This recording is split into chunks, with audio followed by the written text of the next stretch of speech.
38,000కు పైగా దేవాలయాలున్న తమిళనాడు రాష్ట్రంలో వెలసిన ఎంతో శక్తివంతమైన ఎంతో పవిత్రమైన శ్రీ సుబ్రహ్మణ్యస్వామి యొక్క 6 పవిత్ర క్షేత్రాలు అంటే 6 పడైవీడు మీరు దర్శించారా? దేశంలోని 18 శక్తిపీఠాలు కాని లేదా దేశంలోని 12 జ్యోతిర్లింగాలు దర్శిస్తే కలిగే పుణ్యం ఈ 6 మురుగన్ ఆలయాలను సందర్శిస్తే వస్తుందనే తమిళనాడు ప్రజలు నమ్మే ఈ 6 పుణ్యక్షేత్రాల గురించి మనం తెలుసుకుందాం. ఈ 6 పవిత్రమైన కుమారస్వామి ఆలయాలు వరుసగా: 1. తిరుప్పరకుండ్రం. తమిళనాడులోని మధురా మీనాక్షికి కేవలం 8 కిలోమీటర్ల దూరంలో ఒక కొండను తొలిచి అత్యద్భుతంగా నిర్మించిన క్షేత్రం. 2. తిరుచెందూర్. సముద్ర తీరాన వెన్నెల కాంతుల్లో దీపాల వెలుగుల్లో మనల్ని మైమరిపించే మిగిలిన 5 కొండపైన వెలసిన మురుగన్ క్షేత్రాలకు భిన్నంగా సముద్ర తీరాన నేలపై వెలసిన పుణ్యక్షేత్రం. 3. పళని దండాయుధపాణి. తమ్ముడు వినాయకుడిపై అలిగి సన్యాసిగా మారి తపస్సు చేసిన మరియు ప్రపంచ ప్రసిద్ధి చెందిన పళని పంచామృతము లభించే పుణ్యక్షేత్రం. 4. స్వామిమలై. తన తండ్రి అయిన పరమేశ్వరునికే గురువై ఓంకారానికి అర్థం వివరించి జ్ఞానబోధ చేసిన పుణ్యక్షేత్రం. 5. తిరుత్తణి. ఒక సంవత్సరాన్ని సూచిస్తూ 365 మెట్లు కలిగి మనం జీవితంలో పోగొట్టుకున్నవి తిరిగి దక్కాలంటే మనం తప్పకుండా దర్శించాల్సిన పుణ్యక్షేత్రం. 6. పలముదిర్ చోలై. దట్టమైన అడవిలో అందమైన జలపాతాల మధ్య పచ్చటి ప్రకృతి ఒడిలో వెలసిన పుణ్యక్షేత్రం.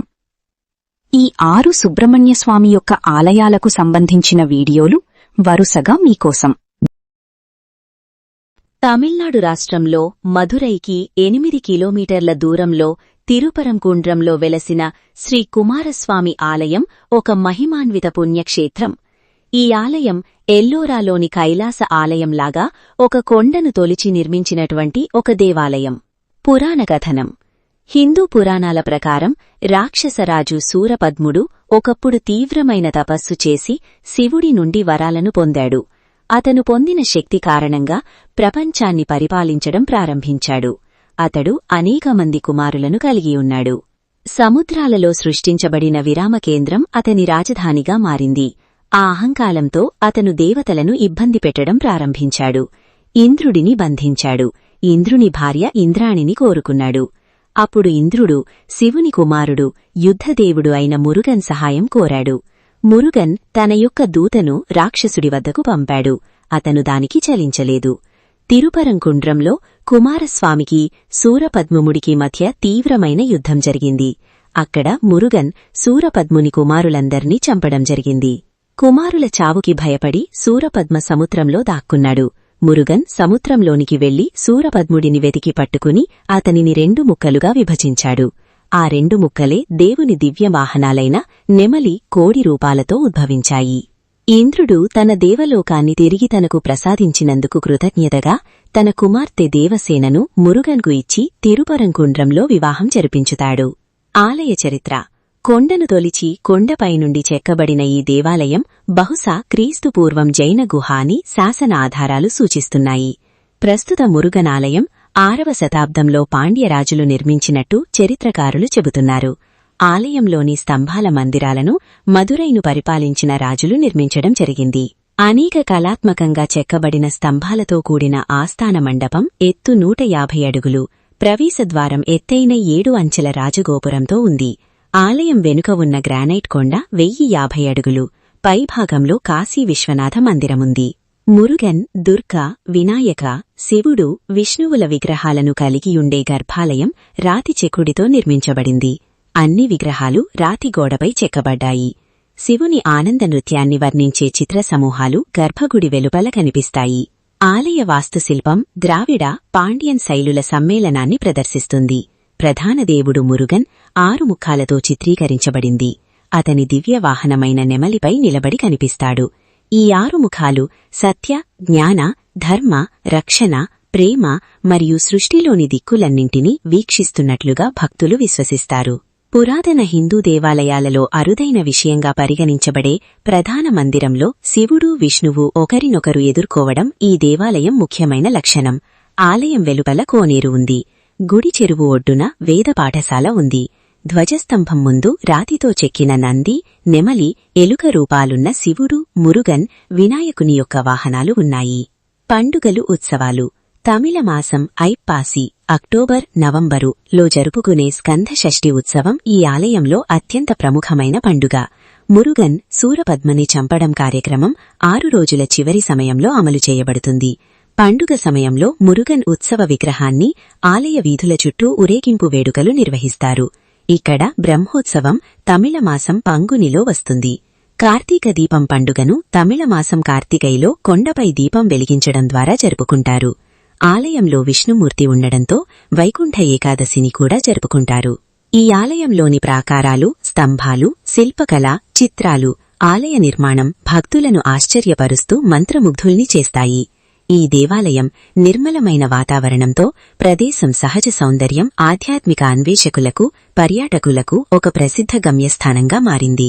భక్తులారా, మీరెప్పుడైనా మధురై మీనాక్షి అమ్మవారి దర్శనానికి వచ్చినప్పుడు ఈ ఆలయాన్ని తప్పక దర్శించండి. ఈ ఆలయ నిర్మాణం, శిల్పకళ, ప్రశాంతత మిమ్మల్ని తప్పకుండా పరవశింపచేస్తుంది. బంగాళాఖాతపు సముద్ర తీరాన నిలిచిన ఒక దివ్యక్షేత్రం. అలలు ఎప్పటికీ ఆగవు.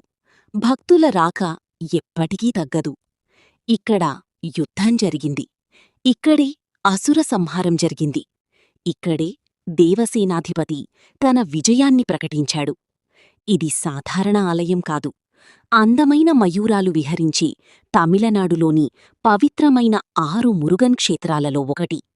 సముద్రాన్ని ఎదురుగా చూసి మహిమాన్వితమైన తిరుచెందూర్ శ్రీ సుబ్రహ్మణ్యేశ్వరాలయం. ఆలయ చరిత్ర. తమిళనాడులోని తూత్తుకుడి జిల్లాలో ఉన్న 2000 ఏళ్ల పురాతనమైన ఈ ఆలయం భగవాన్ మురుగన్కు అంకితమైన అత్యంత పవిత్ర క్షేత్రాలలో ఒకటి. ఆశ్చర్యకరమైన విషయమేమిటంటే, మురుగన్ ఆలయాలు ఎక్కువగా కొండలపై ఉంటాయి. కాని తిరుచెందూర్ ఆలయం మాత్రం సముద్ర తీరాన ఉంది. అందుకే ఈ క్షేత్రానికి ఒక ప్రత్యేకమైన ఆధ్యాత్మిక శక్తి ఉందని భక్తులు నమ్ముతారు. సూరపద్మాసురుని సంహారం. పురాణాల ప్రకారం అత్యంత క్రూరుడైన సూరపద్మాసురుడు దేవతలను, ఋషులను తీవ్రంగా హింసించాడు. అప్పుడు పరమశివుని ఆజ్ఞతో దేవసేనాధిపతి కార్తికేయుడు యుద్ధానికి బయల్దేరాడు. రోజుల తరబడి సాగిన ఘోర యుద్ధం తర్వాత తిరుచెందూర్ సముద్రతీరంలోని మురుగన్ సూరపద్మాసురుణ్ణి సంహరించాడు. ఆ విజయం గుర్తుగా ఇక్కడ ఆలయం నిర్మించబడిందని చెబుతారు. ఆలయ నిర్మాణం. ఈ ఆలయ నిర్మాణం ద్రావిడ శిల్పకళకు అద్భుత ఉదాహరణ. ఎత్తైన గోపురం, శిల్పాలతో అలంకరించిన మండపాలు, ఆధ్యాత్మిక శక్తితో నిండిన గర్భగుడి. ప్రతి రాయి ఒక చరిత్రను చెప్తుంది. ఇక్కడి రాజగోపురం తెల్లటి రంగులో ఉండటం కూడా చాలా ప్రత్యేకం. సముద్ర అలల మధ్య అది మరింత దివ్యంగా కనిపిస్తుంది. సముద్రం మరియు ఆలయ రహస్యం. ఇక్కడ మరో ఆశ్చర్యకరమైన విషయముంది. అలలు ఎంత ఉగ్రంగా ఎగిసిపడినా సముద్రజలం ఆలయ గర్భగుడిలోకి ఎప్పుడూ ప్రవేశించదని చెప్తారు. భక్తులు దీన్ని మురుగన్ స్వామి మహిమగా భావిస్తారు. నాలికినరు అంటే నాలిబావి మహిమ. తిరుచెందూర్ ఆలయంలోని అతిపెద్ద అద్భుతాలలో ఒకటి నాలికినరు అని పవిత్ర బావి. సముద్రానికి అతి దగ్గరగా ఉన్నప్పటికీ ఈ బావిలోని నీరు మాత్రం తియ్యగా ఉంటుంది. ఒకవైపు ఉప్పునీరు, మరోవైపు మంచినీరు. ఇది ఎలా సాధ్యమో ఇప్పటికీ ఒక మిస్టరీగానే ఉంది. స్కందషష్ఠి ఉత్సవం. ప్రతి సంవత్సరం జరిగే స్కందషష్ఠి ఉత్సవానికి లక్షలాది మంది భక్తులు వస్తారు. ఇక్కడ జరిగే సూరసంహారం అంటే సూరపద్మాసురుని సంహార ఘట్టం చూడటానికి వేలాది మంది భక్తులు గుమికూడుతారు. ఆ దృశ్యం చూస్తే పురాణయుగం మన కళ్లముందే ప్రత్యక్షమైనట్టుగా అనిపిస్తుంది. భక్తుల విశ్వాసం. ఈ ఆలయాన్ని దర్శిస్తే శత్రుబాధలు తొలగిపోతాయని, ధైర్యం, విజయం, ఆధ్యాత్మిక శక్తి లభిస్తాయని భక్తులు విశ్వసిస్తారు. ప్రత్యేకంగా సముద్రతీరంలో నిలబడి మురుగా అని పిలిచే క్షణం భక్తుల హృదయాన్ని భక్తిరసంతో నింపేస్తుంది. అలల నాదం మధ్య దివ్య శంఖధ్వనులు వినిపించే క్షేత్రం, యుద్ధ విజయం మరియు భక్తి కలిసిన పవిత్ర స్థలం. అదే తిరుచెందూర్ మురుగనాలయం. భక్తులారా, మీరు ఎప్పుడైనా తమిళనాడు టూర్కి వస్తే మీ టూర్లో భాగంగా ఈ ఆలయాన్ని కూడా చేర్చండి. రాత్రివేళ సముద్ర అలల ఘోషల్లో, సముద్రతీరం నుండి దీపకాంతుల్లో వెలిగిపోతున్న శ్రీ సుబ్రహ్మణ్యస్వామి ఆలయాన్ని చూస్తుంటే కలిగే అనుభూతి వర్ణనాతీతం. ఒక పండు కోసం తండ్రి మాటను విని లోకాన్ని చుట్టివచ్చిన కుమారుడు ఓడిపోయాడు. కాని అదే కుమారుడు ఒక కొండపై నిలబడి ప్రపంచానికే జ్ఞానాన్ని ప్రసాదించే దేవుడిగా మారాడు. అదే భక్తుల హృదయాలను గెలుచుకున్న తమిళనాడులోని మహాపుణ్యక్షేత్రం పళని శ్రీ దండాయుధపాణిస్వామి ఆలయం. దక్షిణ భారతదేశంలోని 6 పవిత్ర మురుగన్ క్షేత్రాలలో మూడవది పళని. శివుడు, పార్వతీదేవి కుమారుడైన కార్తికేయుడు ఇక్కడ దండాయుధపాణిగా ఒక సన్యాసి స్వరూపంలో దర్శనమిస్తాడు. చేతిలో ఒక దండం, శరీరంపై కౌపీనమే వస్త్రం, ముఖంలో అపారమైన శాంతి, కళ్లలో అనంతమైన జ్ఞానం. భక్తులందరికీ ఆయన సందేశం ఒక్కటే: అసలైన సంపద బయట కాదు, నీ అంతరంగంలోనే ఉంది. ఒకరోజు మహర్షి నారదుడు శివపార్వతులకు ఒక దివ్య జ్ఞానఫలాన్ని సమర్పించాడు. ఆ ఫలాన్ని ఎవరు పొందాలి? వినాయకుడా లేదా కుమారస్వామా? శివుడు ఒక పరీక్ష పెట్టాడు. ఎవరు ముందుగా ప్రపంచాన్ని చుట్టివస్తారో వారికి ఈ జ్ఞానఫలం. వెంటనే మురుగన్ తన నెమలిపై ప్రపంచయాత్రకు బయలుదేరాడు. కాని వినాయకుడు మాత్రం తన తల్లిదండ్రుల చుట్టూ 3 ప్రదక్షిణలు చేశాడు. తల్లిదండ్రులే నా ప్రపంచం. ఆ మాటకు సంతోషించిన శివపార్వతులు జ్ఞానఫలాన్ని వినాయకునికే అందించారు. తిరిగి వచ్చిన మురుగన్ ఈ విషయం తెలుసుకుని బాధతో అన్నింటినీ త్యజించి ఈ పర్వతంపైకి వచ్చి తపస్సులో లీనమయ్యాడు. అప్పుడు పార్వతీదేవి ప్రేమగా పలికింది: పళం నీ అప్ప, అంటే నువ్వే అసలైన జ్ఞానఫలం. ఆ మాటే కాలక్రమంలో పళని అనే పేరుగా ప్రసిద్ధి చెందింది. సుమారు 693 మెట్లు ఎక్కి భక్తులు స్వామిని దర్శించుకుంటారు. రోప్వే, వించ్ సౌకర్యం కూడా అందుబాటులో ఉంది. ఈ ఆలయంలోని మూలవిరాట్ నవపాషాణంతో తయారైందని విశ్వాసం. ఈ విగ్రహాన్ని మహాసిద్ధుడు భోగర్ నిర్మించాడని పురాణాలు చెబుతున్నాయి. ఇక్కడ జరిగే పంచామృత అభిషేకం ప్రపంచ ప్రసిద్ధి పొందింది. అరటి, బెల్లం, తేనె, నెయ్యి, యాలకులు వంటి పవిత్ర పదార్థాలతో తయారయ్యే పళని పంచామృతం భక్తులు మహాప్రసాదంగా స్వీకరిస్తారు. పళని మనకు నేర్పేది అహంకారాన్ని విడిచిపెట్టమని, కోపాన్ని జయించమని, జ్ఞానమే జీవితానికి నిజమైన ధనమని. భక్తితో ఒక్కసారి దండాయుధపాణిని దర్శిస్తే మనసుకు ప్రశాంతత, జీవితానికి మార్గదర్శనం, ఆత్మకు దివ్యానందం లభిస్తాయని లక్షలాది మంది భక్తుల విశ్వాసం. మీకు అవకాశం లభిస్తే జీవితంలో ఒక్కసారైనా పళని శ్రీ దండాయుధపాణి స్వామిని దర్శించండి. ఆయన అనుగ్రహంతో మీ జీవితంలో జ్ఞానం, ధైర్యం, ఆరోగ్యం, సంపద, ఆధ్యాత్మిక శాంతి నిండిపోవాలని మనసారా కోరుకుందాం. ఓం శరవణభవ. దేవుడు గురువైతే జ్ఞానం ప్రసాదిస్తాడు. కాని కొడుకు గురువై తండ్రికే జ్ఞానాన్ని ఉపదేశించిన క్షేత్రముందని మీకు తెలుసా? అదే తమిళనాడులోని పవిత్రమైన స్వామిమలై శ్రీ స్వామినాథ స్వామి ఆలయం. మురుగన్ స్వామివారి 6 పవిత్ర నివాసాలలో, అరుపడైవీడు క్షేత్రాలలో స్వామిమలై 4వ పుణ్యక్షేత్రంగా ప్రసిద్ధి చెందింది. ఇది కేవలం ఒక దేవాలయం కాదు, ఇది జ్ఞానానికి ప్రతీక, గురుత్వానికి చిహ్నం, ప్రణవ రహస్యానికి నిలయం. పురాణాల ప్రకారం భృగు మహర్షి మోక్షం కోసం శివుడి గురించి ఘోరమైన తపస్సు చేయడం జరిగింది. తన తపస్సుని ఎవ్వరూ భంగం కలిగించకూడదని, ఎవరైతే తనకి తపోభంగం కలిగిస్తారో వాళ్లకి బ్రహ్మజ్ఞానం నశిస్తుందని శాపం పెట్టి తను తపస్సులో నిమగ్నం కావటం జరిగింది. ఆ తర్వాత పరమశివుడు భృగు మహర్షి భక్తికి మెచ్చి భృగు మహర్షి ముందు ప్రత్యక్షమైన తపస్సమాధిలో ఉన్న మహర్షి కళ్ళు తెరవడు.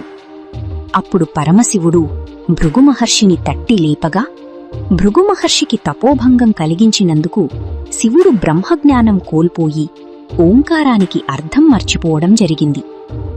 ఆ తర్వాత ఒకసారి బ్రహ్మదేవుణ్ణి ప్రశ్నించిన కుమారస్వామి ఓంకారానికి అర్థం ఏమిటి అని అడిగాడు. సమాధానం చెప్పలేకపోయిన బ్రహ్మను కుమారస్వామి బంధించాడు. పరబ్రహ్మ బంధింపబడడం వలన 3 లోకాల జీవితాలు కూడా ప్రకృతికి విరుద్ధంగా జరగడం ప్రారంభమైంది. అప్పుడు దేవతలందరూ ఈశ్వరుణ్ణి వేడుకోగా శివుడు బ్రహ్మని వదిలేయమని కుమారస్వామిని ఆదేశించాడు. తర్వాత స్వయంగా పరమశివుడికి ప్రణవమంత్ర రహస్యాన్ని ఉపదేశించాడని చెబుతారు. ఆ క్షణంలో తండ్రి శిష్యుడయ్యాడు, కొడుకు గురువయ్యాడు.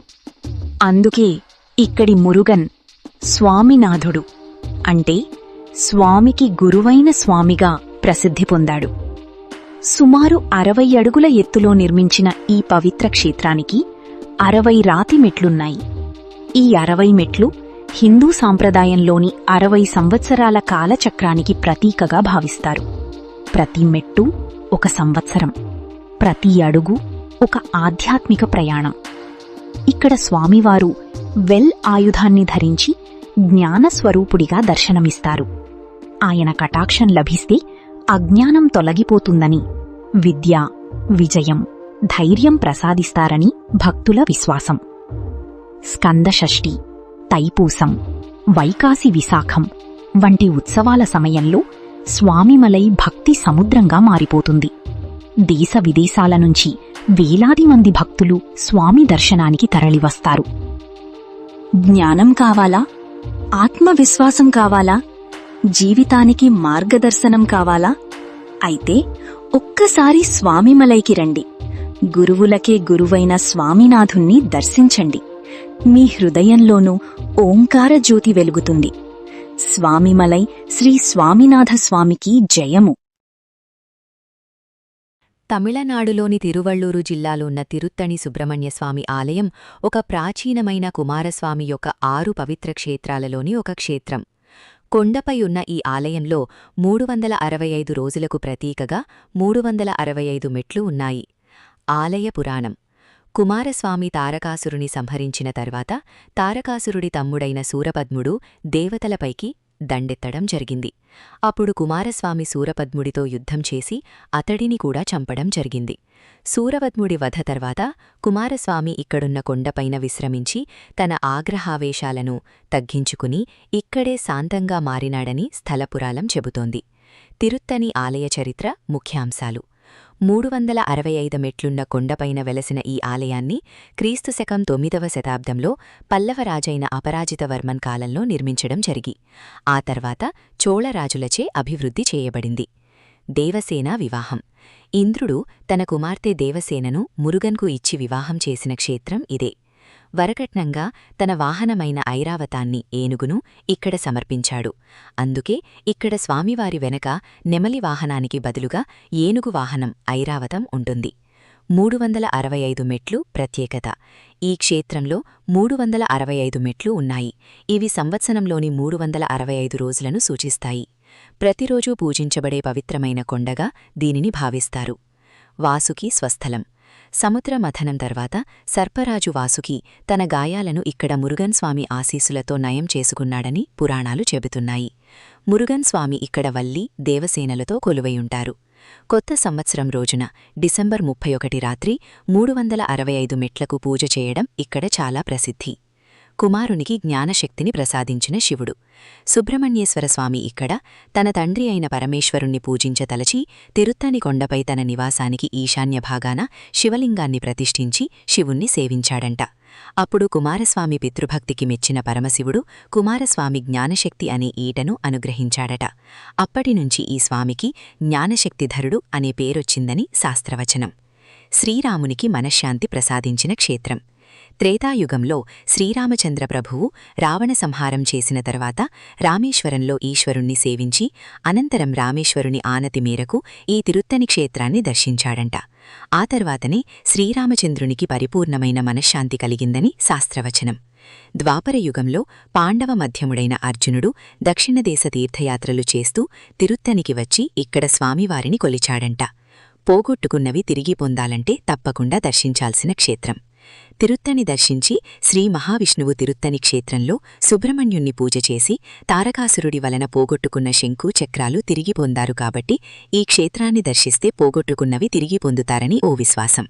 అలాగే స్వర్గలోకాధిపతి అయిన దేవేంద్రుడు ఈ క్షేత్రంలోనే తారకాసురాది రాక్షసుల ద్వారా పోగొట్టుకున్న దేవలోక ఐశ్వర్యమును కుమారస్వామిని పూజించి తిరిగి పొందాడని ప్రతీతి. అందుకే చేజారినవి తిరిగి పొందాలనుకునేవారు ఈ క్షేత్రాన్ని తప్పక దర్శించాలి.